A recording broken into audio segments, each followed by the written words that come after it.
জনগণের রোষের মুখে পড়ছে, জনগণের মতের বিরুদ্ধে এমন এমন সব কর্মসূচি বা এমন এমন সব কাজ তারা করছেন যে তাদেরকে এখনই থামানো দরকার, কিন্তু সরকারের পক্ষ থেকে তাদের থামানোর কোনো লক্ষণ এখনো পর্যন্ত আমরা দেখছি না, বরং তারা সরকারকে পুঁজি করে আরো বেশি তাদের স্বেচ্ছাচারী আচরণ করে যাচ্ছে।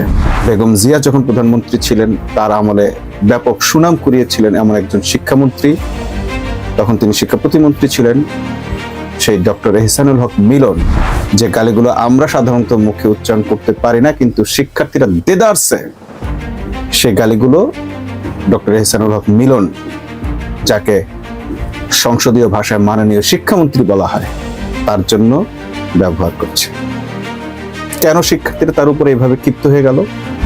তোমার এত হ্যাডম, পরীক্ষা নিতে পারবা, তুমি যা খুশি তাই করতে পারো, তাহলে ব্যবস্থাটা কেন করতে পারলা না? যে প্রত্যেকটা কেন্দ্রে বিমান দিয়ে তুমি যেভাবে হেলিকপ্টার দিয়ে উড়ে নকল ধরতে যাও, তখন তো পয়সা খরচ হয় না, তো সেরকম হেলিকপ্টারের ব্যবস্থা করে দিতে। কিন্তু বাংলাদেশের যেই মন্ত্রী হয়, আল্লাহ তারে হয়তো একেবারে বিশেষ ক্ষমতায় গন্ডারের চামড়া দিয়ে বসে, তার জীবনেও আমি লজ্জা পাইতে দেখি না। তাদেরকে আমরা কখনোই তাদের ব্যর্থতা নিয়ে তাদের গ্লানি অনুভব করতে দেখি। বিএনপি সরকারের পতনের জন্য 3 জন মন্ত্রী উঠে পড়ে লেগেছেন। আপনারা নিশ্চয়ই তাদের নাম জানেন, কারণ এটা পাবলিক পারসেপশন। আমরা ইতিমধ্যে দেখলাম এই 3 জন মন্ত্রীর ব্যাপারে জনগণ এত বেশি নাখোশ এবং এত বেশি সামাজিক ট্রল করছে, কিন্তু একই সাথে আবার আমরা দেখছি সরকার যেন চোখ বন্ধ করে ঘুমাচ্ছে, নাকে তেল দিয়ে ঘুমাচ্ছে।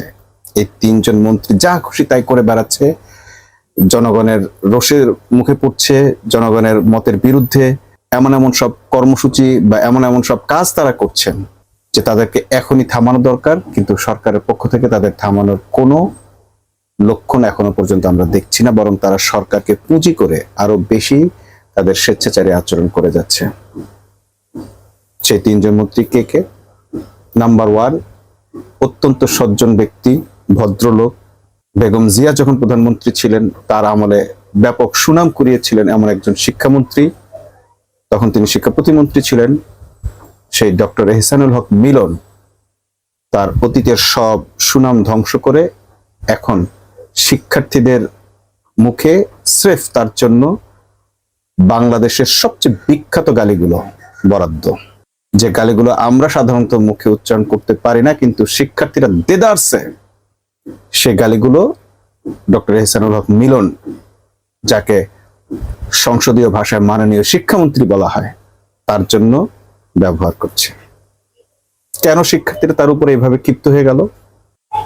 প্রথমে আমরা দেখলাম যে শিক্ষামন্ত্রী পড়াশোনা করো, তো লেখাপড়া করতে হবে, নকল আর হবে না। এইটাকে আমরা কিন্তু শিক্ষামন্ত্রী মিলনের প্রতি কোনো ধরনের দেশ বিদ্বেষ এটা আমরা মনে করিনি বা করা উচিত না, বরং এটাকে ফান হিসেবেই শিক্ষার্থীরা করেছে।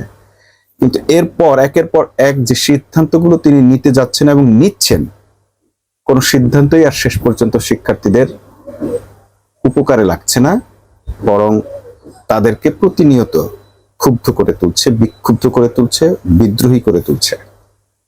সম্প্রতি যে সিদ্ধান্তটায় শিক্ষামন্ত্রী সবচেয়ে বেশি বিতর্কিত হলেন এবং তুখোর গালি অর্জন করলেন,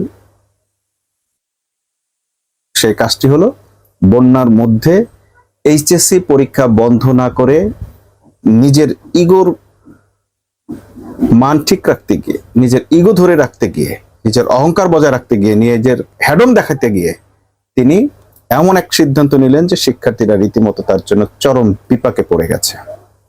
সেই সিদ্ধান্তটা কি? এই যে বন্যার মধ্যে পরীক্ষা বন্ধ রাখা বা বন্ধ রাখা উচিত, বারবার মিটিং করেছেন, রাত 1টা পর্যন্ত মিটিং করেছেন, কিন্তু মন্ত্রী কোনো সিদ্ধান্ত নিতে পারছিলেন না। আবার তিনি তার হ্যাডমও দেখাচ্ছেন, পরীক্ষা হবে, যাই কিছু হয়ে যাক পরীক্ষা হবে। কেন?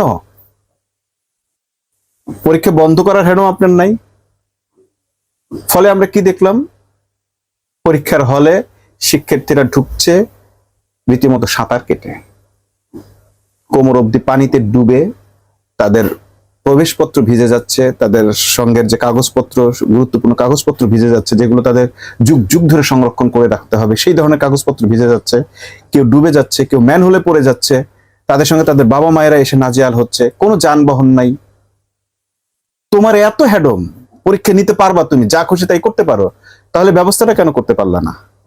যে প্রত্যেকটা কেন্দ্রে বিমান দিয়ে, তুমি যেভাবে হেলিকপ্টার দিয়ে উড়ে নকল ধরতে যাও, তখন তো পয়সা খরচ হয় না, তো সেরকম হেলিকপ্টারের ব্যবস্থা করে দিতে তুমি ব্যর্থ হয়েছো। এবং এই কারণে এখন দেখছি যে বাচ্চা বাচ্চা পোলাপান, তোমার মেয়ের চেয়েও কম বয়সী মেয়েরা তোমাকে ইচ্ছা মতো গালি দিচ্ছে। মেয়েরা তো এরকম গালি দেওয়ার কথা না, ছেলেরা একটু রাশ হয়, একটু ড্যাম কেয়ার হয়, কিন্তু মেয়েরা এখন এই শিক্ষামন্ত্রীকে যা তা বলে গালি দিচ্ছে। যদি মিনিমাম তার সম্মানবোধ থাকতো, মিনিমাম লজ্জা থাকতো, সে 5 বার মন্ত্রিত্ব থেকে পদত্যাগ করত। কিন্তু বাংলাদেশে যেই মন্ত্রী হয়, আল্লাহ তারে হয়তো একেবারে বিশেষ ক্ষমতায় গন্ডারের চামড়া দিয়ে বসে। তার জীবনেও আমি লজ্জা পাইতে দেখি না, তাদেরকে আমরা কখনোই মানে তাদের ব্যর্থতা নিয়ে তাদের গ্লানি অনুভব করতে দেখি না। এক অন্যরকম চিজ বাংলাদেশের এই ক্ষমতাগুলো তৈরি করে ফেলে। তারা কোনোভাবে এই ক্ষমতার স্বাদ ভুলতে পারে না, ছাড়তে পারে না। একটা পরীক্ষা বন্ধ রাখলে কি তোমার রিজিক বন্ধ হয়ে যেত? তোমার মন্ত্রিত্ব শেষ হয়ে যেত? তোমার ইগো ধ্বংস হয়ে যেত? বহু কারণে পরীক্ষা পিছিয়েছে, বহু কারণে পরীক্ষা পিছিয়েছে। এমনকি করোনার কারণে তো পরীক্ষাই নেওয়া নাই, অটো পাস দিয়ে দিয়েছ। এই পরীক্ষাটা যদি সর্বশেষ নেওয়া হতো, কি এমন ক্ষতি হতো? যে বাচ্চাগুলো, যে শিক্ষার্থীরা পরীক্ষার হলে যেতে পারেনি, তুমি ভাবতেছো যে 2 জন 5 জন যেতে পারেনি, কি আর এমন হয়েছে? এই 5 জনের জীবন কি জীবন না? এই 5 জন কেন যেতে পারবে না? তারা কি পরীক্ষায় অংশগ্রহণ করার জন্য টাকা পয়সা ফি জমা দেয়নি? এতটা বছর, 2টা বছর ধরে তারা পরিশ্রম করেনি? এই গেল শিক্ষামন্ত্রীর অবস্থা। তারপরে আপনারা দেখেন স্বরাষ্ট্রমন্ত্রীর বিষয়ে আসেন।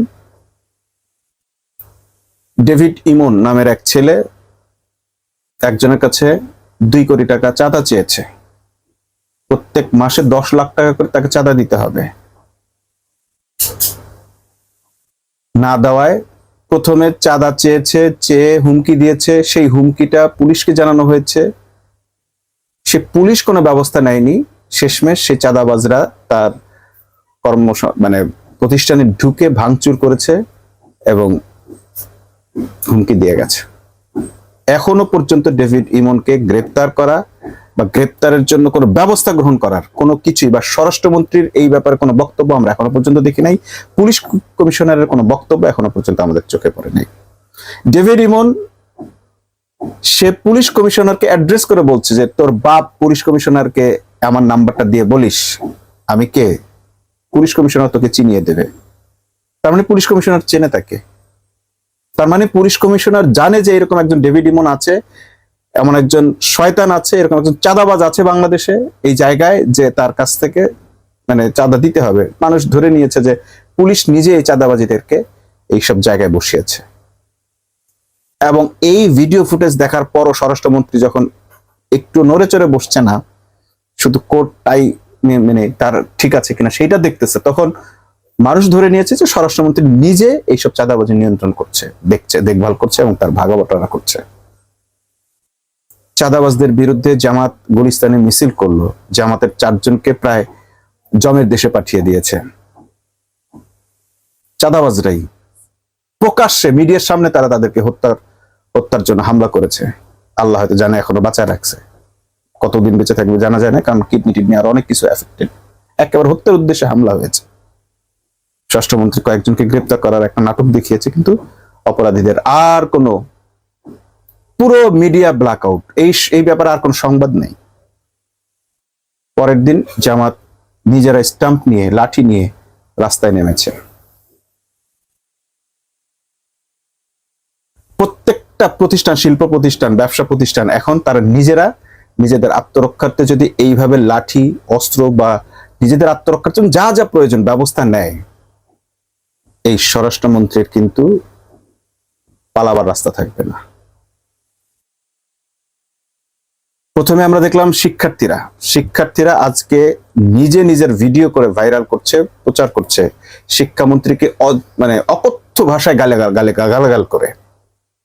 এই শিক্ষার্থীরা কিন্তু শেখ হাসিনার পতন ঘটাইছে, সবচেয়ে বড় স্বৈরশাসকের পতন ঘটাইছে, যাকে লৌহ মানবী বলা হতো। গাদ্দাফির পতন হয় কিন্তু শেখ হাসিনার পতন হয় না। সেই শেখ হাসিনার পতন ঘটানো এই শিক্ষার্থীরা, সেই শিক্ষার্থীরা কিন্তু আমরা দেখলাম অজস্র ভাষা শিক্ষামন্ত্রীকে গালাগাল করছে। এই গালাগাল শিক্ষামন্ত্রীকে একা করছে না, এই গালাগালে বিএনপি সরকারকে করছে। এই গালাগাল এই বিএনপির সবচেয়ে সুবোধ ভদ্র বালক তারেক রহমানকে করছে, যে তার নিজের টিস্যুটা বাইরে ফেলে না ঢাকা শহর নোংরা হবে বলে, দেশ কান্ট্রি তার নোংরা হবে বলে। সেই সুবোধ বালক এইসব নোংরামি, সে ড্রেনের পানির নোংরার মধ্যে শিক্ষার্থীদেরকে পরীক্ষা দিতে বাধ্য করেছে। এই শিক্ষার্থীরাই কিন্তু রাস্তায় নেমে আসতেছে। এই যে ব্যবসায়ী, ঢাকা পুরান ঢাকার ব্যবসায়ী, অমুক ব্যবসায়ী, তমুক জায়গার ব্যবসায়ী, যাদেরকে প্রকাশ্যে চাঁদাবাজির হুমকি দিচ্ছে এবং চাঁদা না দিলে ভাঙচুর করছে, হত্যা করছে, পাথর মেরে মারতেছে, এই ব্যবসায়ীরা কি সালাউদ্দিনের পুলিশের কাছে পুলিশের জন্য অপেক্ষা করবে? যে পুলিশ কমিশনার নিজে জানে যে ডেভিড ইমন নামের একজন সন্ত্রাসী আছে, চাঁদাবাজ আছে, তাকে ধরছে না, তার কাছে কি আর যাবে ব্যবসায়ীরা? ব্যবসায়ীরা নিজেদের ব্যবস্থা নিজেরা করবে। যেই 2 কোটি টাকা তারা চাঁদা দিবে, মাসে 10 লাখ টাকা যাদের কাছে চাঁদা চাওয়া হয়, তারা মাসে 50,000 টাকা খরচ করে, সমস্ত ব্যবসায়ীরা 50,000 টাকা খরচ করে নিজেদের জন্য স্পেশাল সিকিউরিটি ফোর্স তৈরি করবে। বাংলাদেশের বর্তমান আইনি কাঠামোর মধ্যে থেকে করবে। যদি না হয় তাহলে তারা গোপন টিম তৈরি করবে, ডাকাতের টিম তৈরি করবে, সন্ত্রাসের টিম তৈরি করবে। তারাই সন্ত্রাসীদেরকে লালন পালন করবে এবং এই ব্যবসায়ীরা তাদের নিরাপত্তার জন্য সশস্ত্র মানুষকে নিয়োগ দেবে। যেভাবে ব্যাংকে রাইফেল সহ নিয়োগ দেওয়া হয়, সেই সিকিউরিটি বাহিনী তারা তৈরি করবে। এইভাবে যদি প্রত্যেকে তার নিজের সিকিউরিটির জন্য নিজস্ব বাহিনী তৈরি করতে বাধ্য হয়, তাহলে সালাউদ্দিন কিংবা পুলিশ প্রধান বা পুলিশ কমিশনারকে মানুষ ট্যাক্স দেবে কি কারণে? এরপর আরেকটা সবচেয়ে বড় সরকারের এখন সবচেয়ে শোচনীয় জায়গা যেটা, সেটা হচ্ছে স্বাস্থ্য খাত। প্রত্যেকটা হাসপাতালের অবস্থা খারাপ। বারবার রিপোর্ট হওয়ার পর দালালদের দৌরাত্ম্য কমছে না, কোনোভাবে দালালদের দৌরাত্ম্য কমছে না। সরকারি হসপিটাল মান উন্নয়ন হচ্ছে না, পরিষ্কার পরিচ্ছন্ন করা যাচ্ছে না, ডাক্তার টাইমলি থাকছে না। বারবার তারেক রহমান বলেন তিনি 9টার আগে অফিসে আসেন। তো তিনি 9টার আগে অফিসে এসে করবেনটা কি? তিনি কি একটা প্রেসক্রিপশন করতে পারবেন? তিনি যদি বাসায় ঘুমিয়েও থাকেন, তার অর্গানগুলো যদি কাজ করে তাহলেই তো হয়ে যেত। সেটা তো করছে না, তার অর্গানগুলো তো সব স্তব্ধ হয়ে গেছে। তারা 11টার আগে 10টার আগে হাসপাতালে আসছে না, অফিসে আসছে না, সচিবালয়ে আসছে না, কাজ বন্ধ। তো এই যে এত প্রতিবেদন আমরা এখন দেখার সুযোগ হচ্ছে, ব্যবস্থা কি নিচ্ছেন? এক আধ দিন ছাড়া আর কোনো হাসপাতালের, কোনো ক্লিনিকের দুর্নীতি, অব্যবস্থাপনা, অবহেলা, অপচিকিৎসার জন্য আর একটা কোনো হাসপাতালের ব্যবস্থা কি এই স্বাস্থ্যমন্ত্রী নিতে পেরেছেন বা নিয়েছেন? কিংবা হামে শিশু মারা গেল, অবহেলায় শিশু মারা গেল, এত কিছু কারণে। সেদিন একজনকে দেখলাম, সেটা কি ডাক্তারের দোষ নাকি উত্তেজিত জনগণের দোষ সেটাও আমরা বুঝতে পারছি না। একজনকে দেখলাম যে পাবলিক একেবারে গণধোলাই দিচ্ছে। কি হয়েছে? সে শুধু বলেছে যে পেটের ভিতরে বাচ্চাটা আগেই মারা গিয়েছিল, আমাদের এখানে এসে মারা যায়নি। কিন্তু পাবলিক সেটা বিশ্বাস না করে, স্বজনেরা সেটা বিশ্বাস না করে তাকে উত্তম মধ্যম দিয়েছে। এখানে যদি ডাক্তার নিরপরাধ হয়, ওই কর্মকর্তা যদি নিরপরাধ হয়, এটা যেমন একটা খারাপ দিক, আবার অপরাধী কি অপরাধী নয় সেইটা বিবেচনার মতো কোনো, দেখভাল করার মতো কোনো, জাস্টিফাই করার মতো কোনো অথরিটি নেই। সংসদে ইতোমধ্যে একটা প্রস্তাব এসেছে, যে প্রস্তাব আমরাও আগে দিয়েছি, যে আমার চিকিৎসাটা কি সুচিকিৎসা হলো না অপচিকিৎসা হলো সেইটা বোঝার জন্য প্রত্যেকটা হাসপাতাল, ক্লিনিকে একজন করে তত্ত্বাবধায়ক সরকারের পক্ষ থেকে দেওয়া উচিত এবং তাকে বাই রোটেশন পরিবর্তন করতে হবে, যাতে তাকে ওই হাসপাতাল কোম্পানিগুলো কিনে ফেলতে না পারে। কোনো ব্যাপারে যদি কোনো কিউরিসিটি থাকে কোনো রোগীর, যে আমার রোগীর সাথে রোগীর স্বজন বা যদি এরকম কমপ্লেইন করে যে আমার এই প্রেসক্রিপ করেছে এটা আসলে ঠিকঠাক আছে কিনা, যে পরীক্ষাগুলো দেওয়া হয়েছে সেটা কি অতিরিক্ত দেওয়া হয়েছে কিনা, প্রয়োজনীয় কিনা, যদি এরকম আসে সেই কমিটির কাছে, সেই টিমের কাছে তারা সে প্রেসক্রিপশন গুলো জাস্টিফাই করবে। এইভাবে করে ডাক্তারদের সাথে যে আরএমও বা ওই যে মেডিকেল অফিসারদেরকে, এমও যারা থাকে,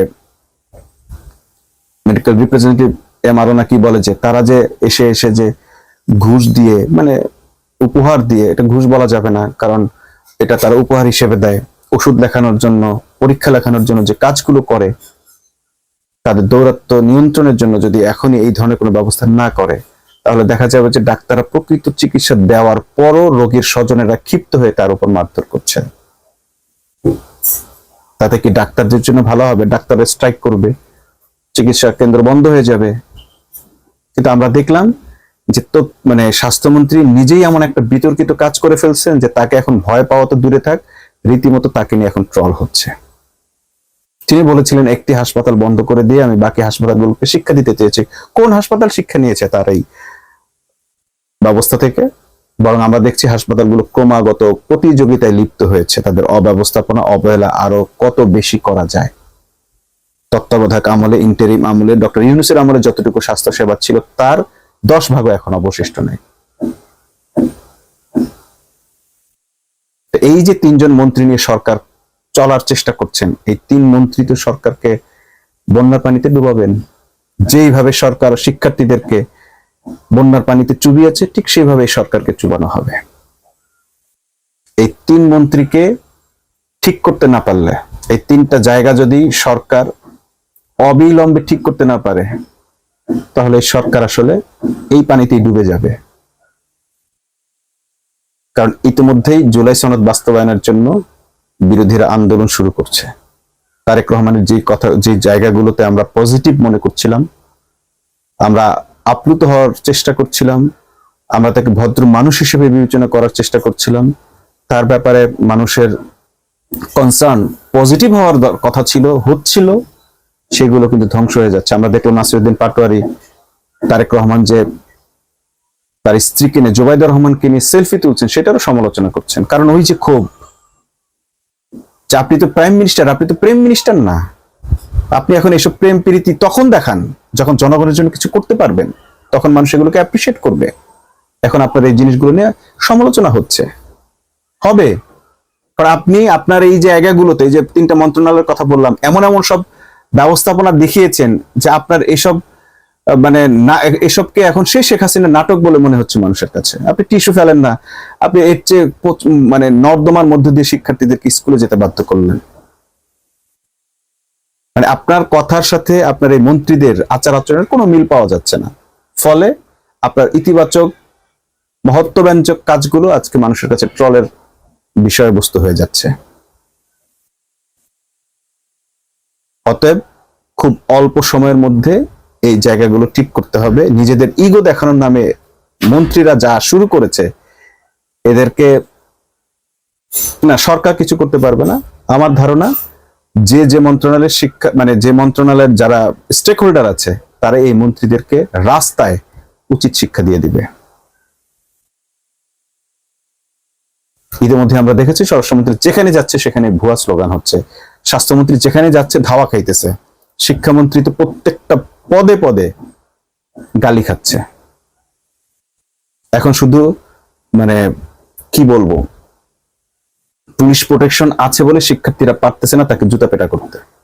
যদি পুলিশ প্রোটেকশন ছাড়া মন্ত্রী কোন শিক্ষা প্রতিষ্ঠানে যায়, রাস্তায় নামে, তার ছিঁড়ে ফেলবে এই শিক্ষার্থীরা। তাহলে আপনাকে কেন এরকম সিদ্ধান্ত নিতে হলো? আপনি যাদের ভালোর জন্য সিদ্ধান্ত নেওয়ার দায়িত্ব নিয়েছেন, তারাই আপনার উপর উত্তেজিত কেন? আপনার কি এটা ভেবে দেখা উচিত না? আপনার মাথায় কি ঢুকিয়েছে এটা যে পরীক্ষা যে কোনো ভাবে নিতে হবে? ঠিক এই স্বৈরাচারী আচরণ আমরা শেখ হাসিনার মধ্যে দেখেছি। হরতালের মধ্যে তিনি পরীক্ষা নিয়েছেন, অর্ধেক স্টুডেন্ট উপস্থিত হতে পেরেছে, অর্ধেক স্টুডেন্ট উপস্থিত হতে পারে নাই। শেখ হাসিনার মতো হ্যাডম দেখাবেন, শেখ হাসিনার মতো পতন হবে। শেষ এই কথাটা বলে আজকের মতো শেষ করছি। আল্লাহ হাফেজ।